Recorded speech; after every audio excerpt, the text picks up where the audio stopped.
آج ہم انشاءاللہ پڑھیں گے پارہ نمبر 14 سورہ نحل اور آیت نمبر 78 سے۔ اعوذ باللہ من الشیطان الرجیم، بسم اللہ الرحمن الرحیم، واللہ اخرجکم من بطون امہاتکم لا تعلمون شيئا وجعل لكم السمع والأبصار والأفئدة لعلكم تشكرون ألم يروا إلى الطير مسخرات في جو السماء ما يمسكهن إلى الله إن في ذلك لآيات لقوم يؤمنون صدق اللہ العظیم۔ اعوذ باللہ من الشیطان الرجیم، بسم اللہ الرحمن الرحیم۔ تمام تعریف اللہ رب العالمین کے لیے ہے جس نے ہمیں پیدا کیا۔ سبحان اللہ بحمدہ، سبحان اللہ العظیم، سبحان اللہ والحمد للہ ولا الہ الا اللہ واللہ اکبر ولا حول ولا قوۃ الا باللہ۔ اللہم صلی علی محمد وعلی آل محمد وبارک وسلم علیہ۔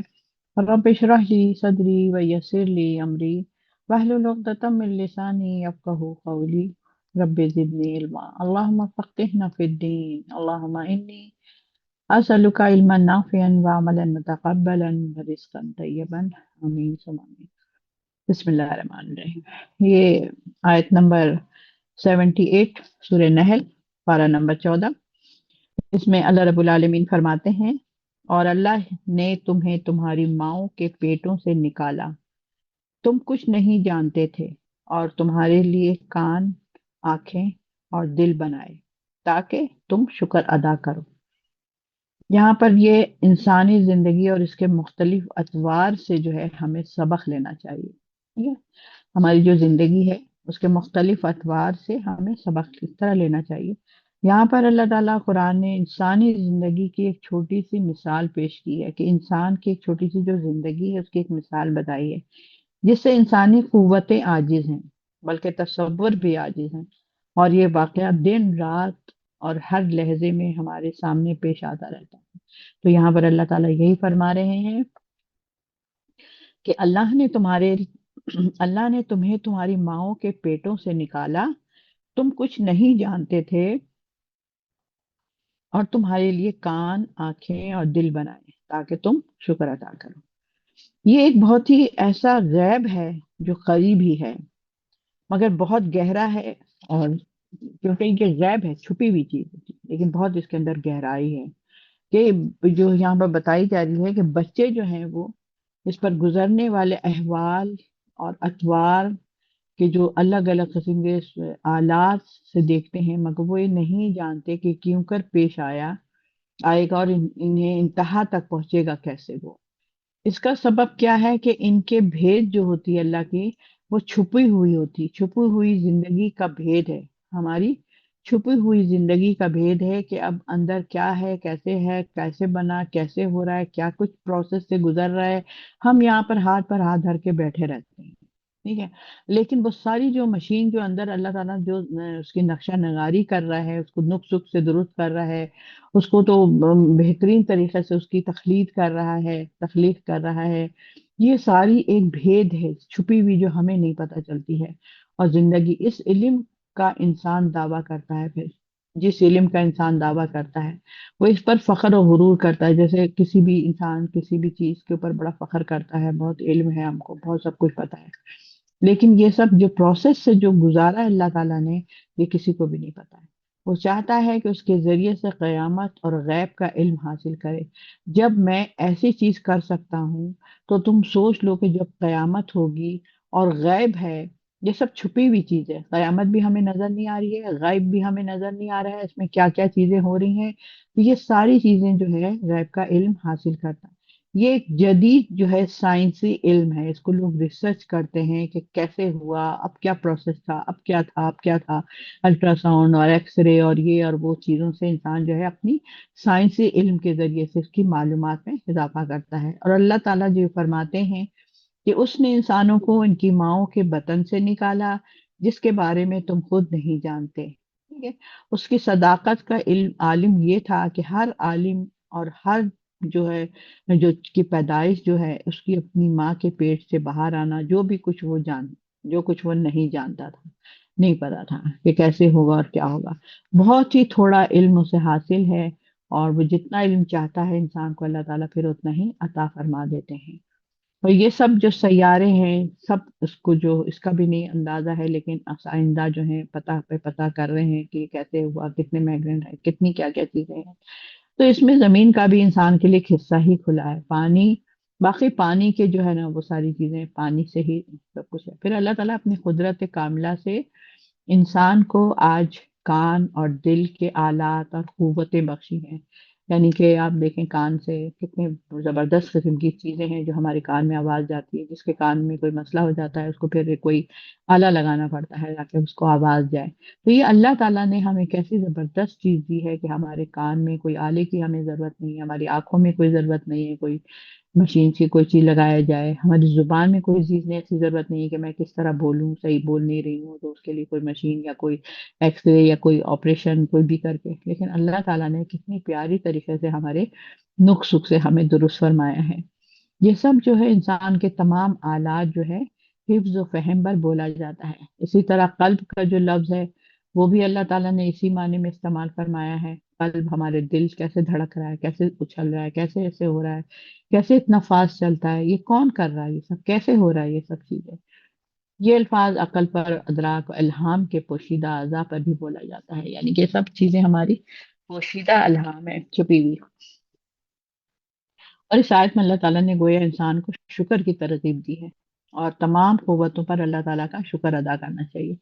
ٹھیک ہے نا، ابھی جیسے ہم نے ابھی چھوٹی چھوٹی باتیں بتائی کہ انسان کو کس طرح سے اللہ بنا رہا ہے اور یہ ہے وہ ہے، اور اسی طریقے سے مختلف پروسیس سے گزارتا ہے، پھر آنکھ ناک کان دل سب کچھ دیتا ہے، تو کیوں ہے؟ تو پھر جب اتنی آسانی کے ساتھ ہمیں ایک چیز مل گئی، نہ ہمیں آکسیجن لگائیں، اگر آپ سلنڈر لے کر آپ سارا وقت چلتی رہے سلنڈر کے ساتھ، آکسیجن نہیں لے سکتا ہے، تو آپ سوچیں کہ ہماری کس طرح انسان کی زندگی ہوگی، ہم تصور بھی نہیں کر سکتے ہیں کہ ایسی بھی کوئی زندگی ہو سکتی ہے۔ لیکن اب ہمیں فری میں آکسیجن مل رہا ہے، آرام سے آنکھوں سے دیکھ رہے ہیں، تو انسان کو پھر کیا کرنا چاہیے؟ اس میں ترغیب اللہ تعالیٰ دلا رہے ہیں کہ انسان کو پھر شکر ادا کرنا چاہیے، یعنی تم اپنے آپ کو دیکھ کر ہی شکر ادا کرو۔ اسی لیے کہا گیا نا، جب ہم آئینہ دیکھتے ہیں تو اس کی بھی اللہ کے نبی صلی اللہ علیہ وسلم نے دعا بتا دی، اللہم احسن خلقی و احسن خلقی، یعنی کہ اللہ تعالیٰ آپ نے ہمیں اتنی اچھی شکل دی ہے تو آپ ہمارے اخلاق کو بھی اچھا کر دیں۔ تو اس کو اردو میں بھی یاد کیا کریں اور عربی میں بھی یاد کیا کریں، اور جب بھی آئینے کے سامنے کھڑی ہوں تو یہ والی آیت مطلب یہ دعا ضرور پڑھ لیا کریں، کیونکہ ہمارے نبی صلی اللہ علیہ وسلم نے پڑھی ہے، اور بالکل صحیح بات ہے کہ اللہ تعالیٰ نے میری تعالیٰ کا پھر ہمیں شکریہ ادا کرنا چاہیے۔ الحمدللہ رب العالمین۔ فضائے انسانی میں مسخر پرندوں کو آپ دیکھیے، ٹھیک ہے، یہ ہیڈنگ ہے ہمارا، فضائے انسانی میں مسخر پرندوں کو دیکھیے۔ قدرت خداوندی کے آثار جو ہیں اس میں ایک بڑا ہی عجیب منظر نظر آتا ہے، لیکن جس کو اللہ تعالیٰ نے اگلی آیت نمبر یعنی کہ ہم 79 میں اللہ تعالیٰ فرماتے ہیں، کیا فرماتے ہیں؟ کیا انہوں نے پرندوں کی طرف نہیں دیکھا جو آسمانوں کی فضا میں مسخر ہیں؟ انہیں اللہ کے سوا کوئی نہیں روک سکتا، بلا شبہ اس میں مومن قوم کے لیے ایک بڑی دلیل ہے۔ اب یہاں پر انسانوں کا پروسیس سے گزارا اللہ تعالیٰ نے، ابھی اس کی بات کی، اور اب پرندوں کو کہہ رہا ہے کہ اب ان کو دیکھو جو آسمان میں کیسے اڑ رہے ہیں اور کیا کر رہے ہیں وہ۔ یہ منظر جو ہے ہمیں ہر وقت ہم دیکھ سکتے ہیں، آپ تھوڑی دیر کے لیے باہر کھڑے ہو جائیں، آپ کو آسمان پہ کوئی نہ کوئی پرندہ اڑتا ہوا نظر آئے گا، کیونکہ ہم اسے مانوس نظارے کو روزانہ جب ہم بار بار دیکھتے ہیں تو ہمیں پھر وہ اتنی کوئی اس کی امپورٹینس نہیں ہوتی ہے، یا پھر ہمیں تجسس نہیں رہ جاتی ہے، کیونکہ ہم روزانہ ہم یہ دیکھ رہے ہیں، ہمارے لیے کوئی ایسی خاص بات نہیں ہے۔ اگر جو لوگ قرآن پڑھنے والے لوگ ہیں اور یہ آیتوں سے ہم لوگ جب گزرتے ہیں، تو جب میں کھڑی ہوں، میرے ساتھ دو چار لوگ کھڑے ہوں، یا آپ کھڑی ہوں آپ کے ساتھ دو چار لوگ کھڑے ہوں، تو ہو سکتا ہے کہ آپ کو جب پرندے آسمان پر دیکھیں تو آپ ان کو دیکھ کر مطلب جب اڑ کر تم شکر تو کر لو، تم اپنی پیدائشوں کو تو شکر کر لو، تم کیسے بول رہے ہو، کیسے چل رہے ہو، کیسے دیکھ رہے ہو، کیسے دل سے سوچ رہے ہو، کیسے عقل استعمال کر رہے ہو، تو تم اپنا اس کا میرا شکر ادا کر لو۔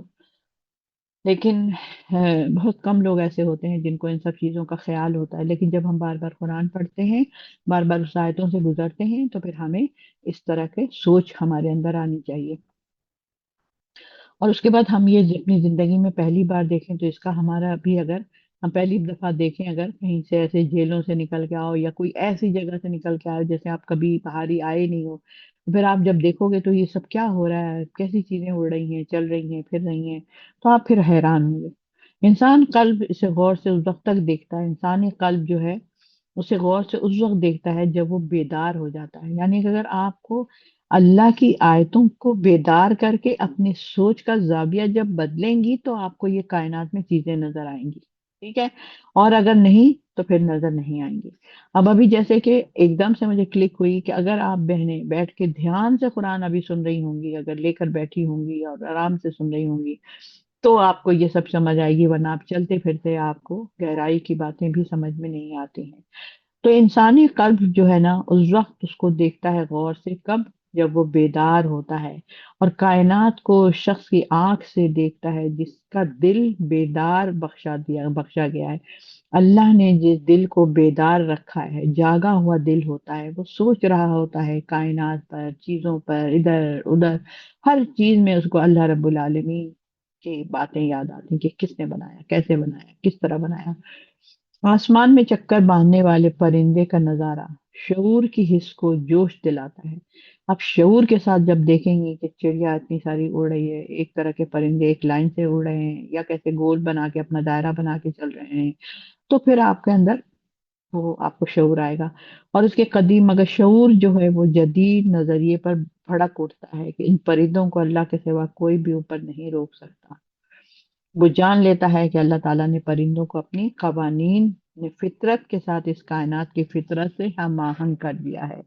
قوانین جو اللہ تعالیٰ نے بنائے ہیں ان عین فطرت کے مطابق، اسی فطرت کے ساتھ کائنات کی بھی ایک فطرت بنائی ہے اللہ نے، اور اس میں اس کو ہم آہنگ کر دیا ہے، جس کے سبب سے وہ قضائے آسمانی میں یوں تیرتے پھرتے ہیں جس طرح سمندری جانور پانی کی سطح پر، سمندر کے جو جانور ہوتے ہیں، مچھلیاں وغیرہ کیسے تیر رہی ہوتی ہیں، ہم دیکھتے ہیں تیر رہی ہوتی ہیں، اسی طریقے سے پرندے آسمان پر آرام سے اڑ رہے ہوتے ہیں، دو چار دفعہ اپنے پروں کو مارتے ہیں، پھر سیدھا چلے چلتے ہیں۔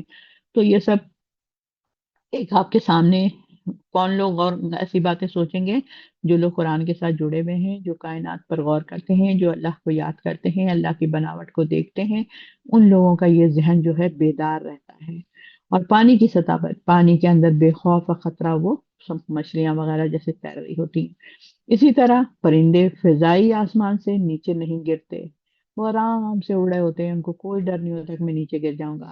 اس لیے بلا شبہ یہاں پر اللہ تعالیٰ فرماتے ہیں، بلا شبہ اس میں ایماندار قوم کے لیے قدرت خداوندی کی بڑی نشانی ہے۔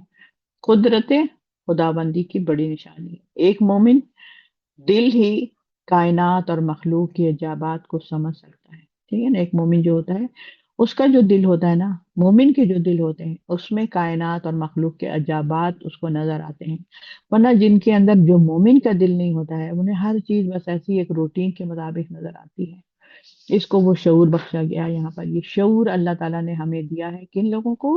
مومن لوگوں کو، مومن کا جو دل ہے۔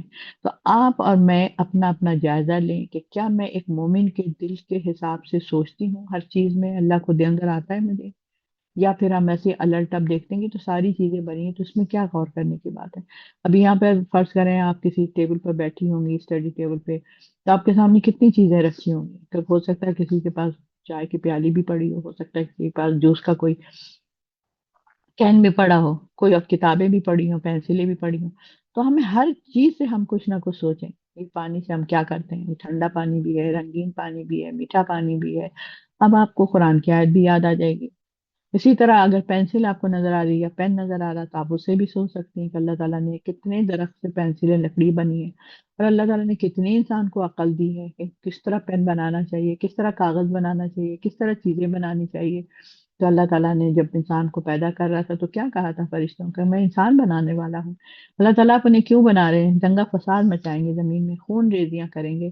ہم تو ہیں آپ کی حمد و ثنا کرنے کے لیے، لیکن اللہ تعالیٰ نے کہا تھا کہ میں آدم کو علم دوں گا، تو یہ جو چیزیں، جو دنیاوی مادی چیزیں جو ہمارے سامنے بکھری پڑی ہوتی ہیں، 100 چیزیں، تو ہم اس میں سے دیکھیں کہ اللہ نے انسان کو عقل اور شعور دیا، اور اللہ نے کہا تھا کہ میں انسان کو علم دوں گا، تو وہ علم کی بنا پر اس کو کاغذ کیسے بناتا ہے، وہ پیپر کیسے بنتے ہیں، ہر چیز کیسے بنتی ہے. تو آپ غور کرنا چاہیں تو آپ کو ایک ایک سیکنڈ میں غور کریں گے، نہ آپ کو بوریت ہوگی، نہ آپ کا ٹائم پاس نہیں ہوگا، پھر انسان کو احساس بھی نہیں ہوتا ہے کہ میرا وقت کیسے گزر جاتا ہے. اللہ تعالیٰ نے سردی اور گرمی سے بچاؤ کے لیے کیا بنایا ہے؟ حفاظت کے لیے، سکون اطمینان کے لیے طرح طرح کے گھر بنائے. گھر بنانے کا انسان کو شعور اور ادراک بخشا ہے. اللہ تعالیٰ نے انسان کو گرمی سے، سردیوں سے اپنے گھر بنانے کے لیے شعور دیا، عقل دی، کیسے بناؤ، کس طرح بناؤ، کیسے بناؤ. کتنا انسان ترقی کر گیا ہے گھر بنانے میں. آپ دیکھیں کوئی ایسی چیز نہیں ہے جو ہم نے ہمارے آرام کے خیال نہ رکھتا ہو وہ گھر کے اندر. یہ حقیقت آیت نمبر 80 اور 81 میں یہاں پر فرمائی جائے گی. نمبر 80 اور 81 میں فرمایا گیا ہے، اللہ تعالیٰ فرماتے ہیں کہ اور اللہ نے تمہارے گھروں کو تمہارے لیے سکون کا باعث بنایا. اب دیکھیں گھر کی بات آ گئی ہے.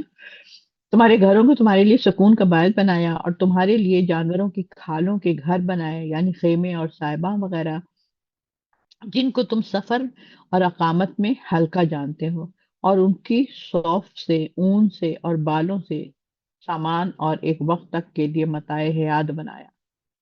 اور اللہ نے تمہارے لیے اپنی مخلوق کے سائے بنائے، اور تمہارے لیے پہاڑوں کی غاریں بنائی، اور تمہارے لیے کپڑے بنائے جو تمہیں گرمی سے بچاتی ہے، اور ایسے کپڑے بنائے جو بوقت جنگ تم کو بچاتی ہے. اسی طرح وہ اپنی نعمت تم پر تیار کرتا ہے تاکہ تم متی ہو جاؤ، فرما بردار بن جاؤ، اطاعت گزار بن جاؤ. یہ پوری آیت ہے اللہ کی. اس میں انسان کو گھر میں جو سکون و اطمینان اور آرام میسر ہوتا ہے، اس کی قدر کو پھر وہی جان سکتا ہے جو گھر کی نعمت سے محروم ہوتا ہے، اس کو پتہ چلتا ہے. اور ان آیات میں کئی قدرتی اور انسان کی مصنوعی گھروں کا بھی ذکر فرمایا گیا ہے. اور اللہ تعالیٰ نے گھروں کو سکون اور آرام اور سائے کو، غیب کے سائے کا ذکر کے بعد فرمایا ہے کہ دونوں کا آپس میں قریبی تعلق معلوم ہوتا ہے، کیونکہ دونوں میں حفا اور ستر پائے جاتے ہیں. یعنی کہ ستر مطلب چھپانے والا، چھت ہو جاتی ہے، چار دیواری ہو جاتی ہے. اسی طرح اس کی نوعیت دونوں جگہ مختلف ہوتی ہے. انسان کے اوپر جو ستر ہے، جو کپڑے ہیں، جو لباس ہے پہننے کے لیے، اوڑھنے کے لیے، گرمی بچانے، سردی بچانے کے لیے، اسی طرح گھروں کی جو دیواریں ہیں، چھت ہیں، اس کو بند کر دیتے ہیں، کمرہ سا بنا دیتے ہیں. تو یہ سب چیزیں ایک سمجھیے کہ ستر اور وہ ہو جاتا ہے. اور سکون کا جو ذکر فرمایا گیا ہے تو وہ غافل شعور ہے، یعنی غافل والے جو لوگ ہوتے ہیں، اور نعمت کی قدر اور قیمت کی طرف متوجہ کرتا ہے اللہ تعالیٰ، جو یہاں پر بتایا جائے. اب گھر کے متعلق اسلام کا کیا نظریہ ہے نا. ان آیات میں گھر کے متعلق سکون کا ذکر ہوا ہے، یعنی گھر کو کہا گیا سکون کا ذریعہ، یعنی گھر انسان کا ہوتا ہے سکون کی جگہ. اس مناسبت سے ہم گھر کے متعلق اسلام کے نظریے اور ذرا سی روشنی ڈالنا ہم سمجھیں گے کہ بہت ضروری ہے. تو اللہ تعالیٰ کا ارشاد ہے کہ اور اللہ تعالیٰ نے تم کو تمہارے گھروں کو سکون عطا کیا، یعنی گھر جو ہے تمہارا وہ سکون بنایا اس میں. اور اس گھر کا مقصد کیا ہے؟ سکون، آسان اور اطمینان وغیرہ، جس میں انسان کو راحت ملتی ہے. اور اس سکون اطمینان کے بعد مادی راحت بھی، اور اپنے گھر کے اندر رہنے والوں کو باہمی اطمینان، خیر خواہی، ہمدردی بھی آپس میں ایک دوسرے کے ساتھ ملتی ہے. گھر ایک ایسی جگہ نہیں ہے جس کے رہنے والے آپس میں جو ہے اختلافات رکھیں. گھر میں جو رہتے ہیں ہمارے ساتھ، ہمارے گھر والے کون رہتے ہیں؟ ہمارے سارے قریبی، اپنے بچے ہوتے ہیں، ہسبینڈ وائف ہوتی ہیں، امی ابو ہوتے ہیں. تو اس طرح کے جو چیز ہوتی ہیں، پھر اس میں آپس میں اختلاف انسان نہیں رکھتا ہے. ہم سب کا ایک ہی گھر ہوتا ہے. بلکہ بعض مقام پر ایسا بھی کہ ایک دوسرے سے حق ادا کرتے ہیں اور آپس میں شفقت اور رحمت کے ساتھ اپنی زندگی گزارتے ہیں. جب تک گھر میں یہ سکون، اطمینان اور راحت اور آسائش نہ ہوگی، وہ گھر کہلانے کا گھر نہیں ہوگا، وہ گھر کہلانے کا حقدار نہیں ہوگا. گھر میں لڑائی ہے، جھگڑے ہیں، پریشانیاں ہیں، گندگیاں ہیں، بہت ہی غلط غلط طریقے کا، تو پھر وہ گھر نہیں ہوتا. ایک عجیب سا مطلب اس کے اندر سکون محسوس نہیں ہوتا ہے. یہی سبب ہے کہ اسلام نے گھر کو حرمت عطا کی ہے، اور یہی حرمت اس کے امن اور سلامتی اور اطمینان کا باعث بنتی ہے. کوئی باہر سے داخل ہونے والا اس میں اجازت کے بغیر داخل بھی نہیں ہو سکتا ہے کہ بھائی دروازہ کھلا ہوا بس میں سارے لوگ سڑک سے جو جا رہے اندر گھستے جائیں گے، ایسا نہیں ہو سکتا نا. بغیر اجازت کے کوئی نہیں آتا. حق کے بغیر کوئی اس میں نہیں آ سکتا، کوئی اس کی مطلب خلوت میں تنہائی میں نہیں جھانک سکتا۔ کتنا منع کیا گیا کہ کسی کے کان لگا کے کسی کی بات نہ سنو، کسی سے اجازت لے کر اس کے گھر میں داخل ہو، سلامتی کر کے السلام علیکم کہہ کر اس کے گھر میں داخل ہو۔ مطلب ہر ایک کی ایک پرائیویسی ہوتی ہے، گھر والوں کی غفلت یا غیر حاضری میں کوئی کسی پر تجسس نہ کرے۔ اور اس کا کمرہ خالی ہے، چلو چل کے دیکھتے ہیں، چلو اس کی کبٹ کھولتے ہیں، چلو اس کی فائلیں دیکھتے ہیں، چلو اس کا یہ سب چیزیں اسلام ہمیں منع کرتا ہے ان سب چیزوں سے، کیونکہ یہ سب چیزیں امن اور سکون اور اطمینان اور راحت میں خلل ڈال دیتی ہیں۔ اگر ہم کسی کی پرائیویٹ لائف میں گھسیں، اس کی چیزوں کو بغیر اس کی اجازت کے استعمال کر لیں، اس کے پیسے پڑیں، اس کی کوئی بھی چیز پڑی ہے، گولڈ پڑا ہے، ہم اٹھا لیں، استعمال کر لیں، نہیں۔ اور اسی سکون کو پھر اللہ تعالیٰ نے گھر کا ایک مقصد قرار دیا۔ گھر کا مطلب جائے سکون تمہارے لیے جو بنایا میں نے، گھر کو کہا جا رہا ہے کہ تمہارے لیے ایک سکون کی جگہ ہے۔ اب اس میں تم لوگ سب محبت سے، راحت سے آپس میں رہتے ہو، نہ یہ کہ کوئی کسی کو تنگ کرے۔ اور گھروں کی بعض اقسام میں کیا بتایا جا رہا ہے ان آیتوں میں، اللہ تعالیٰ نے یہ بھی ارشاد فرمایا ہے کہ تمہارے لیے اللہ تعالیٰ نے چار پاؤں کے چمڑوں اور کھالوں سے کے گھر بنائے ہیں، ٹھیک ہے؟ یعنی کہ خیمے وغیرہ، آپ خیمے وغیرہ لگا کے انسان اس میں رہتا ہے، جس کو تم سفر کی حالت میں اور اقامت میں ہلکا جان کر استعمال کرتے ہو۔ اقامت مطلب کسی دین کے کام کے لیے نکل رہے ہو، کہیں سفر کر رہے ہو تو کہیں پہ ایسی جگہ پر ٹھہرنا پڑتا ہے تو تم خیمے لگا سکتے ہو۔ تو وہ جانوروں کی کھالوں کے بنے ہوئے ہوتے ہیں، اور ان کے تم بہت سارے کام کرتے ہو، ان سے اون استعمال کرتے ہو، ان کے بالوں سے کئی طرح کے سامان تم تیار کرتے ہو، یعنی جانوروں کی کھالوں کے جیسے، تو اس سے بہت ساری ہم ان کے کھالوں سے بھی چیزیں استعمال کرتے ہیں۔ اب دیکھیں قرآن کوئی دیکھیں کوئی سی بھی چھوٹی سی چھوٹی یا بڑی سی بڑی بات رہ گئی ہے بتانے کے لیے؟ کس کس چیز کا اللہ تعالیٰ نے یہاں پر ذکر نہیں کیا؟ کس کس چیز کا؟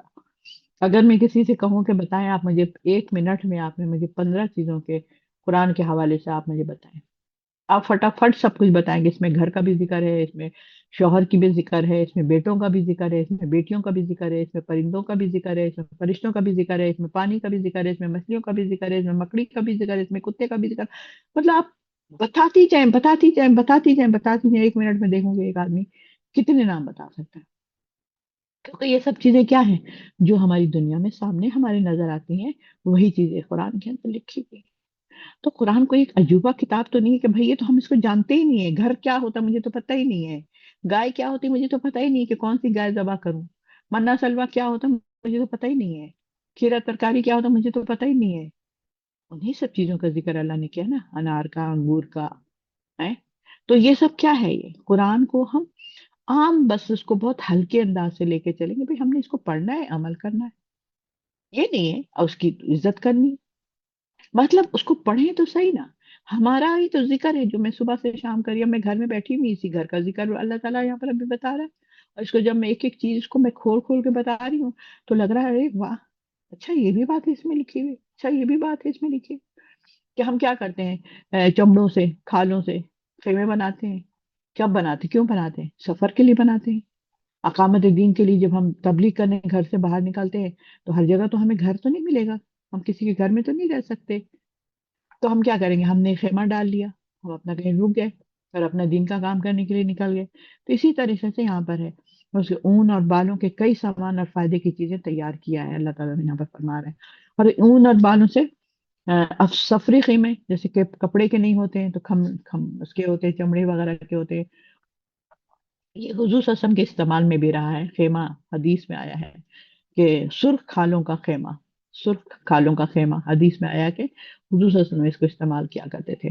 اہل عرب بھی جو تھے وہ بھی زیادہ تر بدو یا خانہ بدوش زندگی کے عادی تھے وہ، تو چمڑے کا خیمہ کپڑے کی نسبت دیر پا اور مضبوط بھی ہوتا ہے نا، کپڑے پھٹ سکتے ہیں لیکن چمڑے کا جو ہوتا ہے بہت اسٹرانگ مضبوط ہوتا ہے، پھٹتا نہیں بیچ میں سے آسانی سے۔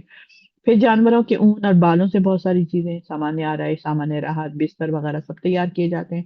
اس طرح گھروں اور خیموں کے پردے اور فرش تیار کیے جاتے ہیں۔ یہ ساری چیزیں جو ہے گھروں کی بہت ساری اقسام پیدا ہوتی ہیں، کن چیزوں سے؟ ان چار پاؤں یعنی کہ چوپاؤں سے، کہ چمڑوں سے اور ان کے کھالوں سے۔ اس کی پوری تفصیل ہو گئی اب۔ یہ ہے سائے اور غاریں اور جنگی لباس۔ تو یہاں پر جو ہے اللہ تعالیٰ نے سایوں کا، پہاڑوں کا، پہاڑی غاروں کا، پہاڑ کے اندر جو غار ہوتے ہیں، گرمی سردی کا، جنگ کے بچاؤ کا، کپڑوں اور لباس کا بھی یہاں پر اللہ تعالیٰ نے ذکر کیا ہے. یہ ساری چیزوں کا، کن کن چیزوں کا؟ سایہ. سایہ کیا ہے بھائی؟ اس کا ذکر اللہ تعالیٰ نے قرآن میں کر دیا. ہاں جی، اب آپ کھڑے ہوئے ہیں کسی میدان میں، آپ نے اللہ تعالیٰ نے ہر چیز کا ذکر کیا ہے. زمین کا ذکر کیا ہے جہاں پر میں کھڑی ہوں، سائے کا ذکر کیا ہے، درخت کا ذکر کیا ہے، کس چیز کا نہیں کیا؟ پہاڑی غاروں کا ذکر کیا ہے، گرمی کا ذکر کر دیا، سردی کا ذکر کر دیا. یہ کیا ہے؟ یہ جو میں روز بول رہی ہوں وہی تو الفاظ ہیں اس کے اندر بھی. اور جنگی بچاؤ کے کپڑوں کا بھی لباس کا ذکر کیا ہے. نفس انسانی کو سایوں میں راحت اور سکون ملتا ہے نا. ہمارے جو نفس ہے انسان کے، جب بہت تیز گرمی ہوتی تو ہم سوچتے ہیں کچھ سایہ مل جائے جہاں پر ہم جا کر کھڑے ہو جائیں. اور مسافر بھی اکثر جو لوگ گزرتے تھے تو درخت لگائے جاتے تھے کہ وہاں پر مسافر آرام کرتے ہیں، تھوڑی دیر رک جاتے ہیں. اور غاروں میں آسائش اور اطمینان، نبی صلی اللہ علیہ وسلم بھی درخت کے نیچے آرام کرتے تھے. اور سردی گرمی سے بچاؤ کے کپڑے مثلا چادریں، کوٹ، چوگے وغیرہ دل کی حفاظت کا سامان پیدا کرتے ہیں، اس لیے اس کا ذکر بعد میں فرمایا گیا ہے. اس طرح اللہ تعالیٰ تم پر اپنی نعمتیں تمام فرماتا ہے. یہ اللہ کی آیت ہے. اور تاکہ تم عاجزی کے ساتھ جھک جاؤ. یہ سب اللہ تعالیٰ نے تمہیں جو نعمت دی ہیں کیوں دی ہیں؟ تاکہ تم عاجزی کے ساتھ اللہ کے پاس جھک جاؤ کہ اللہ تیرا شکر ہے، آپ نے مجھے اتنے پیارے لباس دیے ہیں، آپ نے مجھے گرم کپڑے دیے، آپ نے مجھے سردی کے کپڑے دیے، آپ نے مجھے یہ دیے، آپ نے اتنے پیارے پیارے لون کے کپڑے دیے. تو کبھی شکر ادا کیا کریں. کرتے تو ہے، ہمیں اندازہ ہے کہ ہم لوگ کرتے ہیں. اللہ تعالیٰ ہم لوگ اور زیادہ شکر کرنے کی توفیق عطا فرما. اللہ معینی اللہ ذکر کا و شکر کا و حسن عبادات کا، تاکہ تم عاجزی سے جھک جاؤ. آیت نمبر اس میں جھکنے سے مراد کیا ہے؟ اللہ کے آگے شکریہ کے طور پر گردن خم کر دینا، جھک جانا. جیسے ہم کسی کو سلام کرتے ہیں بہت ہی ادب کے ساتھ تو ذرا سا سر نیچے ہلکے جھکاتے ہیں، ہاتھ کو تھوڑا سا اوپر لے کے جاتے ہیں، یعنی ادب سے تمیز سے آپ سلام کریں. تو اسی طرح ہم اللہ کے آگے سر تسلیم خم کر جائیں. اور اگر کوئی کفر ہے یا کفران نعمت یعنی ناشکری کی راہ اختیار کرے گا تو اللہ تعالیٰ کا کوئی نقصان نہیں کرے گا. پیغمبر کا کام کیا تھا؟ ابلاغ کا کام تھا، پہنچا دینا. ٹھیک ہے، میرا اور آپ کا بھی کام کیا ہے؟ وہی کام ہے جو پیغمبروں کا کام تھا. یعنی ہمارا بھی یہی کام ہے کہ ہم نے بھی قرآن پڑھنا ہے اور آگے پہنچا دینا ہے.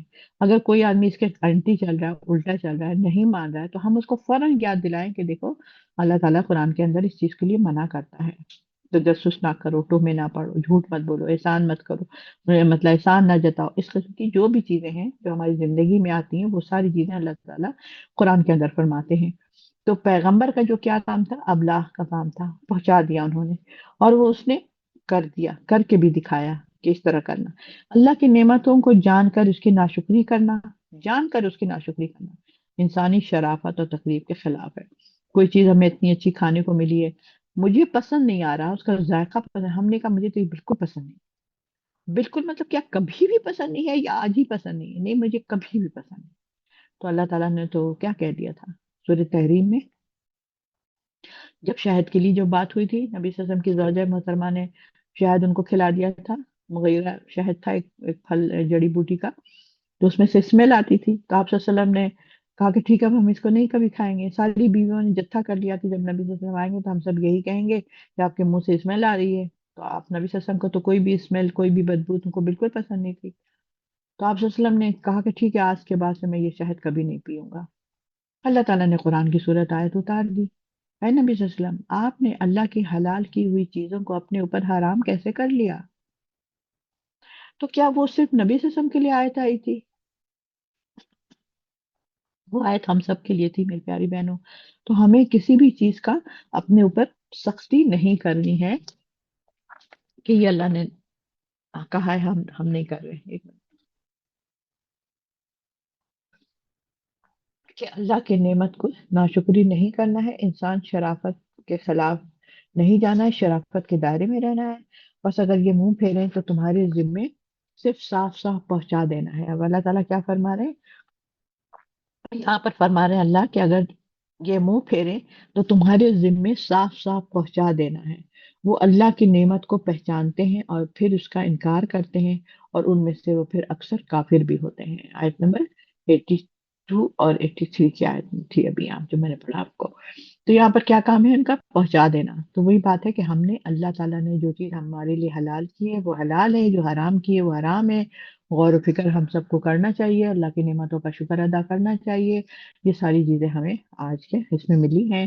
اور بس ایک اور ٹاپک لے کر تھوڑا سا اس کو ہینڈ کرتی ہوں۔ آیت نمبر 84 88 میں تک میں ہے کہ قیامت کے بعد مناظر کا ذکر جو یہاں پر کیا گیا ہے، اللہ تعالیٰ فرماتے ہیں کہ جس دن ہم ہر امت میں سے، او مائی گاڈ یہ تو بہت ہی زبردست آیت ہے، اور جس دن ہم ہر امت میں سے ایک گواہ اٹھائیں گے اور پھر کافروں کو واپسی کا اور ایمان لانے کی اجازت نہیں دی جائے گی، اور نہ وہ ان سے معافی کی طلب کی جائے گی، معافی کا وقت گزر چکا، فقط دنیا ہی میں تھا، اور جب مشرک عذاب کو دیکھیں گے تو نہ ان کی تخفیف کی جائے گی اور نہ انہیں مہلت دی جائے گی، اور جب مشرک اپنے شریکوں کو دیکھیں گے تو کہیں گے اے ہمارے رب، یہ ہمارے وہ شریک ہیں جن کو ہم تمہارے سوا تیرے سوا پکارا کرتے تھے، بس وہ ان کو جواب دیں گے کہ بلا شبہ تم جھوٹے ہو، فرقین میں ایک دوسرے سے یہی کہیں گے، یا پکارنے والے یا وہ جن کو شریک ٹھہرایا گیا، اس دن وہ اللہ سے صلح صفائی کی بات کریں گے اور ان سے ان کا وہ سب چیز گم ہو جائے گی۔ جو لوگ کافر ہوئے ہیں انہوں نے اللہ کی راہ سے روکا ہے ان کو، ہم ان کے عذاب پر عذاب کا اضافہ کرتے رہیں گے کیونکہ وہ فساد کرتے تھے۔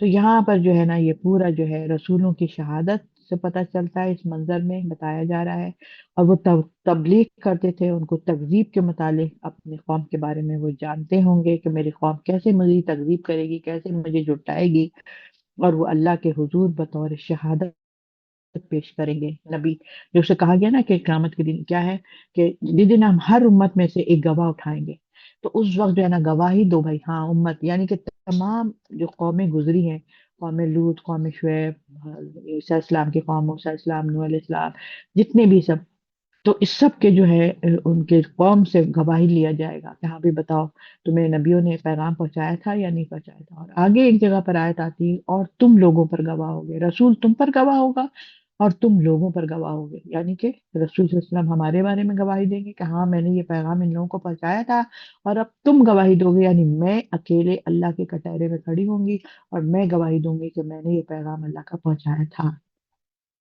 یا نہیں پہنچایا تھا۔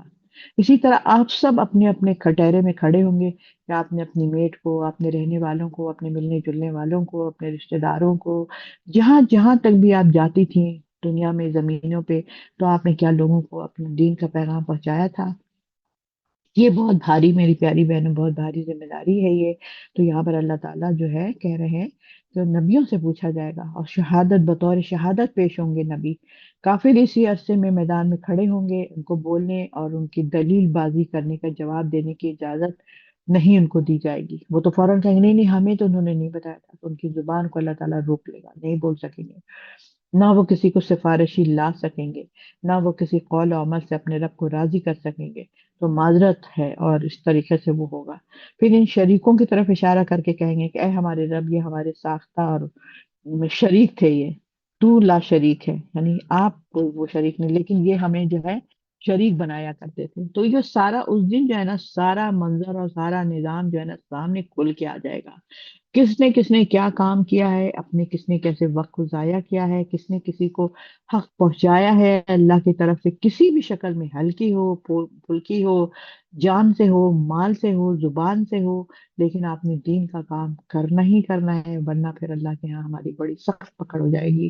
اس طرح سے ہم یہاں پر اس چیز کو روکتے ہیں، اور بس ہم یہ سوچیں کہ نبی صلی اللہ علیہ وسلم جی گواہی دیں گے، پھر رسول صلی اللہ علیہ وسلم گواہی کا ذکر ہے، اس میں آپ صلی اللہ علیہ وسلم کی رسالت آخرت، یعنی آخری رسول تھے، رسالت تھی، آپ صلی اللہ علیہ وسلم کی کتاب آخری کامل کتاب ہے، کسی بہانے سازی کا کوئی عذر باقی نہیں رہا، اللہ نے اپنے اوپر کوئی اعتراض نہیں لیا، کتاب اسی لیے بھیجی ہے جو ہر ضروری چیز کو بیان کرنے والی ہے، اور مومنوں کے لیے کیا ہے وہ ہدایت ہے، رحمت ہے، بشارت ہے۔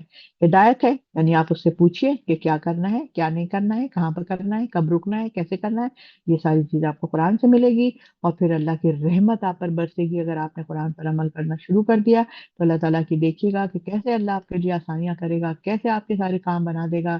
اور اللہ تعالیٰ کی وہ آیت تو مجھے بہت ہی پیاری لگتی ہے کہ اللہ تعالیٰ کی جگہ کہتے ہیں کہ جب تم میرا کام کرتے ہو، یعنی جب تم میرے دین کا کام کرتے ہو تو میں تمہارا کام کرتا ہوں۔ اب میرا کام اللہ کیسے کرتا ہے، میرے وقت میں برکت دیتا ہے، مجھے صلاحیت دیتا ہے، میرا گھر کا خود بخود آٹومیٹکلی ہر کام ہوتا چلا جاتا ہے، تو وہ ہو جاتی ہے ہمارے اوپر رحمت۔ سب تو قرآن سے ہمیں کیا ملتا ہے، مومنوں کو ہدایت ملتی ہے، رحمت ملتی ہے اور پھر بشارت ملتی ہے۔ بشارت کس چیز کی؟ جنت کی خوشخبری ملتی ہے۔ اب تم جاؤ آرام سے بیٹھو، باغوں میں گھومو، سونے چاندی کے کنگن پہنو، بڑے بڑے تاج لگاؤ، تم سونوں کے، سونوں کی دیواریں ہوں گی، اینٹوں کی دیواریں ہوں گی، ساری سونے چاندی سے کی اینٹیں ہوں گی، ہر چیز بے روک ٹوک پھل ہوں گے۔ اور سارا تذکرہ ہم لوگ قرآن میں پڑھتے ہیں کہ اللہ تعالیٰ ہمیں جنت میں کن کن نعمتوں سے نوازے گا، تو وہ بشارت ہوتی ہے۔ تو یہ قرآن سے ہمیں یہاں پر تین چیزیں ملتی ہیں: ہدایت، رحمت، بشارت۔ اب جو چاہے اس خوفناک دن کے آنے سے پہلے اس کے لیے اپنا کوئی انتظام کر لے۔ وآخر دعوانا الحمد للہ رب العالمین، ربنا تقبل منا انک انت السمیع العلیم وتوب علینا انک انت التواب الرحیم، وصلی اللہ تعالی علی خیر خلقہ محمد وآلہ وصحبہ اجمعین برحمتک یا ارحم الراحمین۔ السلام علیکم ورحمۃ اللہ وبرکاتہ۔